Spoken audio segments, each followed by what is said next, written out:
নমস্কার বন্ধুরা, মাটি রান্নাঘরে আপনাদের সকলকে স্বাগত।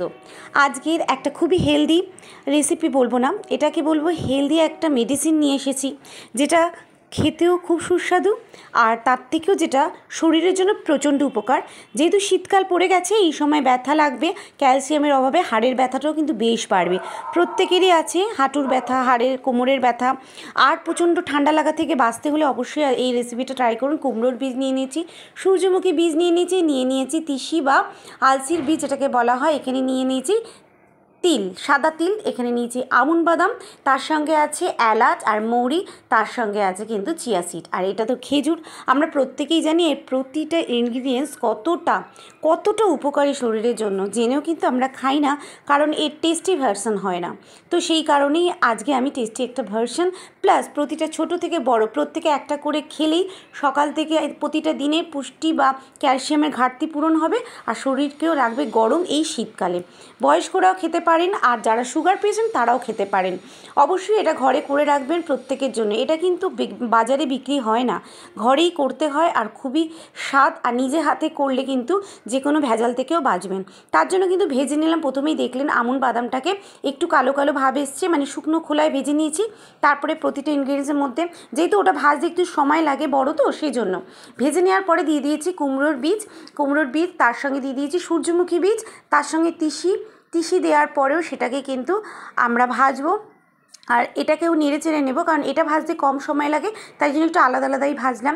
এগুলো মোটামুটি একভাবেই ভাজা হয়ে যাবে, খুব বেশি ভাজবো না, মোটামুটি ড্রাই রোস্ট হালকাভাবে করে নেব। দেখতেই পাচ্ছেন নাড়িয়ে চাড়িয়ে উল্টি পাল্টি ভাজবো। এর সঙ্গে দিয়ে দেবো মৌরি আর এলাচের ফ্লেভারটা যেমন ভালো, শরীরের জন্য এলাচের গুণ কিন্তু অনেক। এখানে দিয়ে দিলাম তিল, সাদা তিল আর চিয়া সিডের পরিমাণটা আমি একটু কম রেখেছি, কারণ চিয়া সিড অনেকের আবার শরীরে অনেক রকম এফেক্ট দেয়, তো সে কারণে মানে কারো হজম হয় না, সেই জন্য চিয়া সিডের পরিমাণটা কম রেখেছি। এখানে দিয়ে দিয়েছি ঘি, এখানে গাওয়া ঘি ব্যবহার করার চেষ্টা করবেন তাওয়ার মধ্যে। তারপরে দিয়ে দিলাম খেজুরটার বীজটা ফেলে দেবেন, বীজটা ফেলে দিয়ে ধুয়ে পরিষ্কার করে নিয়েছি আমি।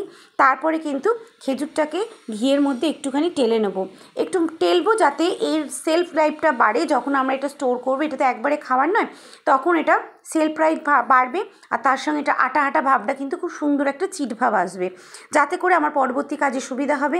এবারে যতগুলো বীজ আমি ভেজে নিয়েছিলাম, সব কটা বীজকে কিন্তু মিক্সির মধ্যে গুঁড়ো করে নিয়েছি। মিক্সিতে গুঁড়ো করলে কি হবে, মুখে পড়ে না। আমরা তো খেতে মানে একটু স্বাদ জিনিস খেতে পছন্দ করি, খুব একটা চিবিয়ে খেতে পছন্দ করি না, যদিও চিবিয়ে খাওয়াটা বেশি উপকারী। আর এই বীজগুলো কিন্তু ভিজিয়েও খাওয়া যায়, জেনেও খাই না, আমরা প্রত্যেকেই আছি, কিন্তু এটা যখন নাড়ু আকারে হবে, প্রতিদিন একটা মুখে ফেলে কিন্তু আমরা অনায়াসে খেয়ে নেব। ছোট থেকে বড় প্রত্যেকের জন্য খুবই উপকারী।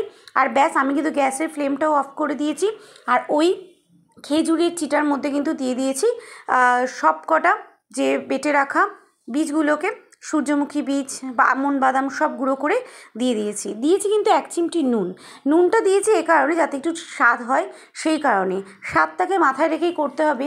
উপকারিতা জেনেও অনেক জিনিস আমরা অনেক সময় খাই না। তো যাই হোক, এখানে কিন্তু আমার পুরো রেসিপিটা কমপ্লিট, আর খুব সহজেই এটা নাড়ু আকারে হয়ে গেল। আর এটা প্রতিদিন সকালে দুধের সঙ্গে হোক বা বিকেলে বাচ্চাদেরকেও কিন্তু আপনারা দিতে পারেন, বড় থেকে ছোট যে কোনো ব্যথা, বিষ, ক্যালসিয়াম, ভিটামিন সবের উপকার এই একটাতেই পাবেন। কেমন লাগলো জানাবেন, ভালো লাগলে সাবস্ক্রাইব।